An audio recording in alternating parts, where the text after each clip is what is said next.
Well, hello there. So I've been out for a while, been doing a lot of my own personal stuff, meeting some friends over the weekend, so I've been kind of busy. But a lot of things have happened, and I fell into the same hole that I did before, where I just wanted to make a video, but then something new come up, and then decided to postpone it, and basically that was day after day, and so now I have some time. Let's just record this, since I don't really have the time to record today because it's a working day, working evening, and tomorrow is a working day. So I'm just gonna quickly record this and release it, and not gonna bother about editing or anything. We can talk about this later. So let's start with Kharkiv. So the Kharkiv area. Last time we talked, I told you that they're pushing. Let's just say they're not pushing anymore, and it seems that they're moving the troops out. I'm going to explain why later on. But right now, around the Kharkiv area, it seems that they're leaving. I'm not sure if they're leaving just some of the parts, but there's been reports that they are going out right now. Let's from there go to the Izium direction. So Izium was interesting. I guess it's better to just look at this whole theater, because I think I wanted to talk about Izium direction, but it's kind of all corresponding. So we know that there has been forces here at Izium. We know that there's been forces near Severodonetsk. We know that they've been here around Popasna. And we know from the videos of destroyed tanks and battle tactical groups when they try to cross the river, we know that there has been some forces here, right? If we discard some of this, and obviously they are everywhere else, but they're pushing like smaller. We know that the concentration is around these kind of 4 points. So they were looking in the past week to basically understand what was happening, and they were cutting and throwing around pieces from this part and then from this part, because they know that they need to cross the river up here at the north somewhere, right? Because the river goes here, that's the river, and like it needs to be crossed somewhere. They were trying to cross it here, somewhere, like, around these areas, but they were not very lucky. So the Ukrainian defenses were kind of strong. So at the end, basically, they decided, okay, let's just close this in, and let's just try to go kind of into Slovyansk by these two directions. So instead of like trying to close the river, they basically say, okay, let's try to kind of push it here to the river, because if you can see, I will just quickly turn this off. If you see, so there is the river area. So they said, we push to the river here, and then maybe this Izium group can kind of push down here, and maybe with support with fire, and maybe help kind of cross. If not, then maybe somewhere up there, to find somewhere weakness where they could cross, and then kind of do the Slovyansk like semi encirclement. And we know that there has been major reports that there has been quite a lot of forces. It seems that all the previously trained reserves have now arrived. They have stocked up to their brim with artillery and firepower. So, like, these two groupings are very large for the current scale of the war. And they really want to push to the Slovyansk direction, because otherwise they would not really want to do this, because their ultimate plan is to kind of go here and close this area, but they just can't. They just cannot cross the river, right? So they're just too afraid here to cross any kind of river, because it's just gonna seems to be it's going to be another disaster. So instead, they're kind of like, let's just try put pressure on Slovyansk, and maybe like from there somewhere, maybe along this highway they will be able to cross it down. So they're basically trying to adapt their plans somehow. But the attack never came, right? So there has been many reports from different sides, both from Russian, both from Ukrainian, that it's seemingly that these two groups opposed, and some of the Ukrainian forces have reported that they've been hitting the targets. It seems the M777s are finally in the area for the Ukrainian forces. So we know that there is a major reserve pile here. This is kind of their major hubs. And I'm actually going to just choose blue for Ukrainians. Yeah, there we go. No, blue. Yeah. So we know that they're... Oh my god, no. Blue. Yes. No, blue. I don't know. I'm so... never mind. Whatever. But we know that there is a hub for reinforcements for the Ukrainians around the area of Slovyansk and Kramatorsk. And then they want to kind of get from there. Then they either support Lysychansk, either they support this track, either they're supporting the top, or they're defending these directions, right? So, and this is kind of the point of Ukraine. It seems that some of the weaponry, this is the problem of Russia. They've concentrated a lot of force here, yes. So the amount of artillery and firepower here is just enormous. People are reporting that on some parts of the front, there can be like 12 hours non-stop shelling. So that's what it is. Like basically artillery fires for 12 hours straight. Like it's not that like though there's a like 10 minutes fire and then it stops. No. 12 hours like Ukrainians can be pinned down. So it's really crazy amounts of the artillery and firepower that they're brought together. And so we might expect that there's going to be a push here, but it seems that Ukrainians are kind of aware of this and they're preparing. So it seems that north side more or less is secure for now, but there is definitely a potential there. Let's go to Severodonetsk. So Ukrainians did something very smart in Severodonetsk during the past week. So right now this is supposed to be just a gray zone because the city just kind of goes back and forth between two parties. But the problem was that in the city of Severodonetsk itself, Ukrainians didn't really have a lot of forces that would be able to hide and so on. But Russians had a lot of like firepower from three directions, which they basically just shoot at Severodonetsk as much as possible. And Ukrainians thought of a really ingenious kind of maneuver. So they just said, okay, let's just imitate that we're leaving the city and then counterattack into close quarter combat. Because Ukrainian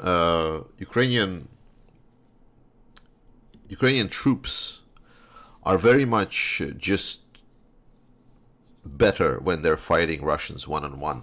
And when Russia doesn't really have a lot of advantage in equipment, I mean heavy equipment like tanks or BMPs, BTRs, or air support or artillery, then it might be like equaling out some of the fighting potential.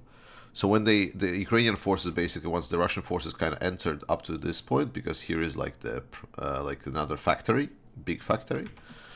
So, and then the Ukrainian forces kind of attacked back, took the city and so on, and basically engaged Russians essentially to the close quarter combat with a lot of the RPGs that they're still having, right? So that just makes so much sense. And basically Russians got trapped here. So this was a interesting trap.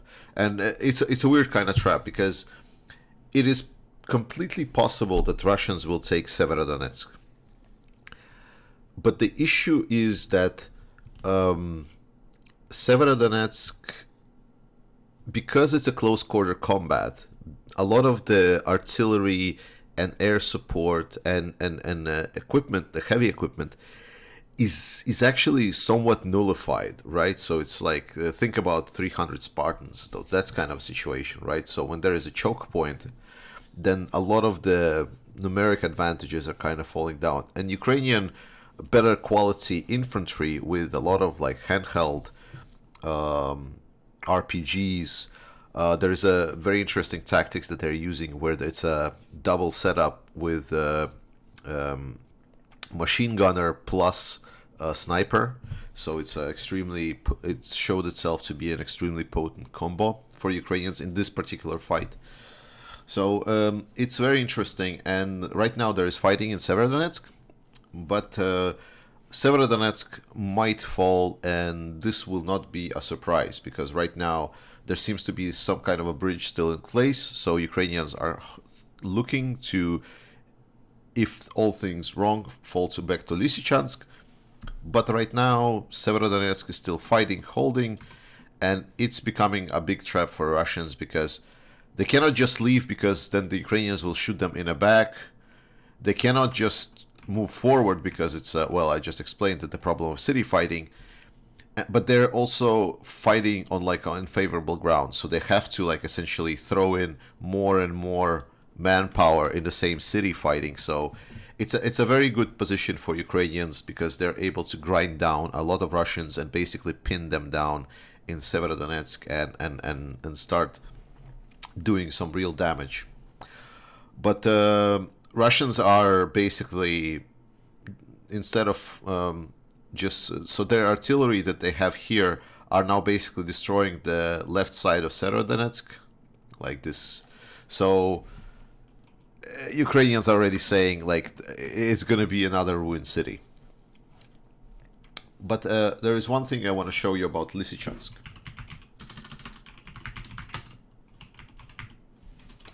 So there's a interesting idea, like if you go to Ukraine and you open topographic map, you know, like you can start looking at the heights, you can start looking at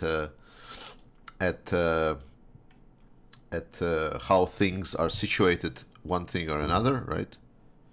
So if you go to Severodonetsk and Lysychansk, you're gonna notice something interesting. Well, it's actually not very easily to see this on the Google Maps. Let me open some other maps. Yes, there we go, with a heat map. So if we go with a heat map and then we go to where is it? Lysychansk. So there is Luhansk.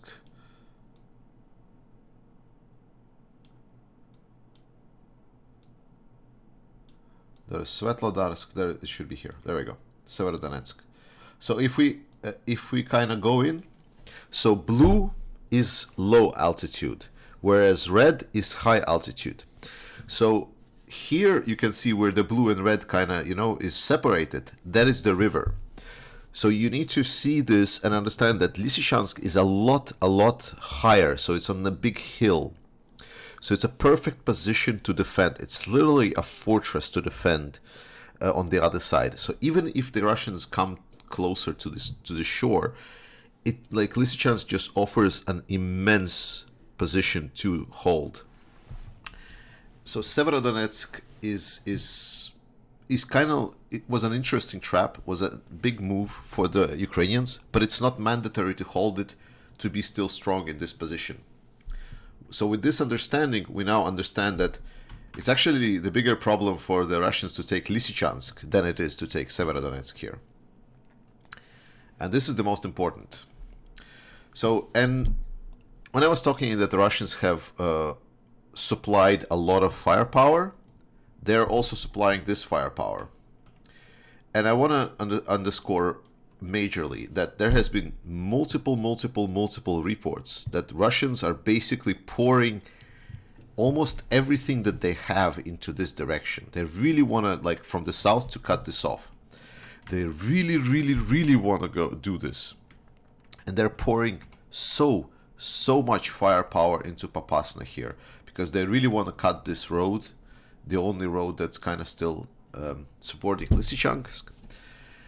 And here I want to kind of do a little bit of a guess, because there has not been, like, the experts are not really saying for things, but the point is the same.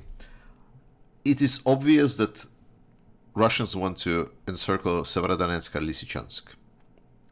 Ukrainian command sees this.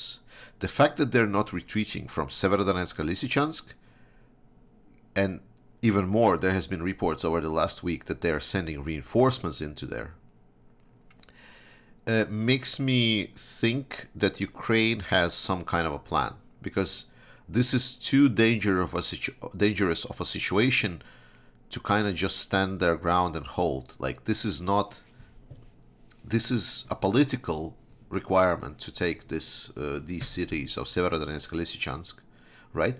But it's not a military requirement. I mean, Lysychansk in a nice position, of course, but it's not completely mandatory. They could have as well just hold near Slavyansk and Kramatorsk here. So I am gonna hope and consider that Ukrainians are thinking and counting Russian forces here. And I believe the fact that Russians are like maybe exhausting themselves slowly but surely, and their current firepower, while heavy, their troops are very much tired and don't really want to fight. So it seems that Ukrainians have some kind of plan, and I want to believe that they do, because this is a too obvious of a situation of a potential encirclement.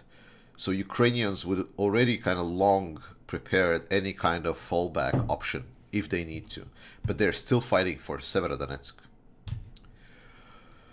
So that is the kind of the pinnacle of the attack. But now I'm going to say something that is mandatory.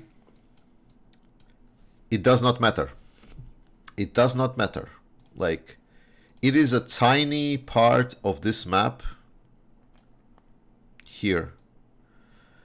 It's literally in the scale of Ukraine.